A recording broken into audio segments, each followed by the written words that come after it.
देखें तो उस पार्टी में एक ही सांसद है और वो लोक जनशक्ति पार्टी का राष्ट्रीय अध्यक्ष चिराग पासवान है। बाकी के 5 सांसदों को पार्टी की राष्ट्रीय कार्यकारिणी द्वारा निकाल दिया जा चुका है। नमस्कार, इन खबर में आपका स्वागत है। शाम को मोदी 2.0 मंत्रिमंडल का विस्तार हो रहा है। इस मंत्रिमंडल विस्तार की 3 खासियत है। व्यापक लेवल पे परिवर्तन है। अभी तक की खबर के मुताबिक 43 मंत्री शपथ लेंगे, क्योंकि राज्य मंत्री का जब प्रमोशन होता है कैबिनेट मंत्री के रूप में, तो उन्हें भी नए सिरे से शपथ लेना होता है।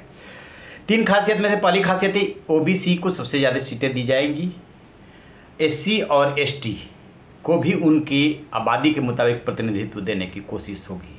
और तीसरी खासियत होगी कि युवा चेहरे ज़्यादा शामिल किए जाएंगे और जो औसत आयु है वो जो है घट करके 58 पे आ जाएगी, यानी बुजुर्गों की एक के बाद एक छुट्टी की जाएगी। कर भी दी गई है कई की। लेकिन इस विस्तार में सबसे ज़्यादा जो नज़र थी वो JDU से डील को लेकर के कि उसके कितने मंत्री बनते हैं, और वो भी तस्वीर लगभग साफ हो चुकी है कि 1 कैबिनेट और 3 राज्य मंत्री बनेंगे।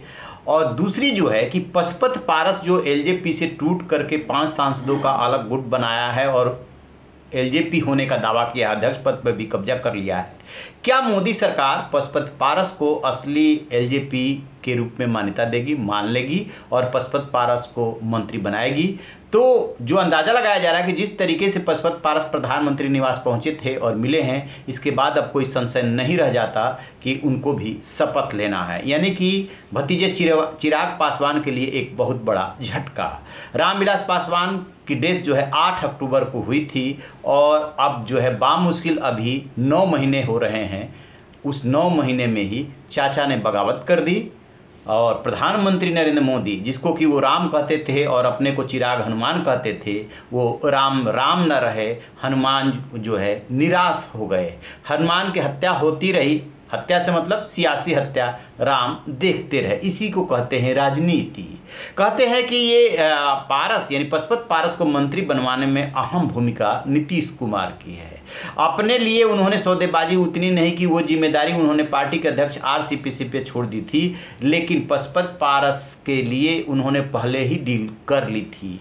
पशुपत पारस इसी शर्त पे बगावत करने को तैयार हुए थे कि केंद्र में उन्हें रामविलास पासवान वाली जगह मिलेगी। संयोग से वो रामविलास पासवान की सीट हाजीपुर से ही सांसद हैं और वही एक सीट खाली हुई थी रामविलास पासवान की, तो उसे चिराग पासवान भरेंगे या पशुपत पारस भरेंगे? तो कहते हैं कि नीतीश कुमार ने जब लल्लन सिंह को लगाया तोड़ने के लिए, तो ये जब शर्त उन्हें पता चली तो इसके लिए उन्होंने अमित शाह से बात कर ली थी। किसने? नीतीश कुमार ने। और अब पशुपत पारस जब पटना में थे तो उसी अमित शाह ने उनको फ़ोन किया था। तो बात लगभग क्लियर होती जा रही, थोड़ी देर में और स्पष्ट हो जाएगी जब वो शपथ ले लेंगे। तो अब बात करते हैं चिराग पासवान की। चिराग पासवान ने कल पटना में बात करते हुए कहा था कि यदि ऐसा करते हैं प्रधानमंत्री नरेंद्र मोदी और BJP, तो फिर वो अपनी राष्ट्रीय कार्यकारिणी में विचार करके कोर्ट का रास्ता अख्तियार करेंगे। देखिए, लोजपा कोटे की अगर आप बात करें तो हाँ, इस बात को हम लोगों ने हमेशा कहा है कि भैया लोक जनशक्ति पार्टी का केंद्र में हम लोग का गठबंधन रहा है, और केंद्र में अगर आज की तारीख में उस गठबंधन में अगर आप लोक जनशक्ति पार्टी का स्वरूप देखें तो उस पार्टी में एक ही सांसद है और वो लोक जनशक्ति पार्टी का राष्ट्रीय अध्यक्ष चिराग पासवान है। बाकी के 5 सांसदों को पार्टी की राष्ट्रीय कार्यकारिणी द्वारा निकाल दिया जा चुका है। बट हाँ, अगर कोई ऐसा फैसला अगर भारतीय जनता पार्टी के द्वारा लिया जाता है जहां पर किसी दूसरे गुट को अगर वो मान्यता देती है, तो उसके बाद पार्टी की राष्ट्रीय कार्यकारिणी बैठेगी और उन लोग आगे का क्या फैसला होगा कर सकते हैं, मीटिंग भी कर सकते हैं, लेकिन उससे क्या फ़ायदा होगा?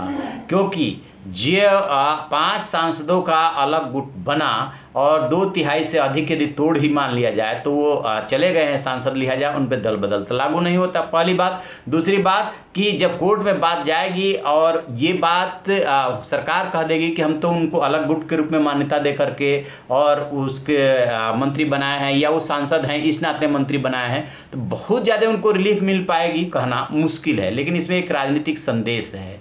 राजनीतिक संदेश ये है चिराग पासवान के लिए कि उम्र में अभी वो नए हैं, अनुभव कम है।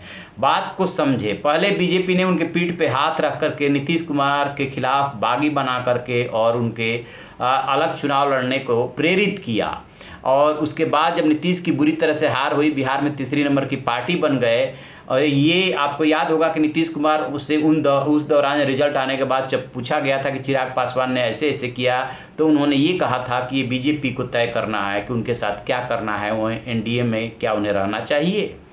अब जब दो घटक दल यानी कि अकाली दल और शिवसेना अलग हुए तो बीजेपी के ऊपर दबाव बढ़ा, एनडीए के ऊपर दबाव बढ़ा और नीतीश कुमार की भूमिका महत्वपूर्ण हो गई। इसीलिए कम सीटों के बावजूद बीजेपी के केंद्रीय नेतृत्व ने चुनाव जीतने के बाद उनको खबर भेजा था कि आप सीएम बनिए, आपको कभी कोई दिक्कत नहीं होगी, जो कहेंगे बात मानी जाएगी। वही तो बात अब मानी गई है। चिराग को सोचना है कि अब किधर रहना है, शांत रह करके इंतजार करना है या बगावत करनी है। तो इस पर हमारी नज़र रहेगी। जैसे ही कोई अपडेट मिलेगा आपसे साझा करेंगे। आप रहिए ना बेखबर, देखते रहिए इन खबर। Thank you.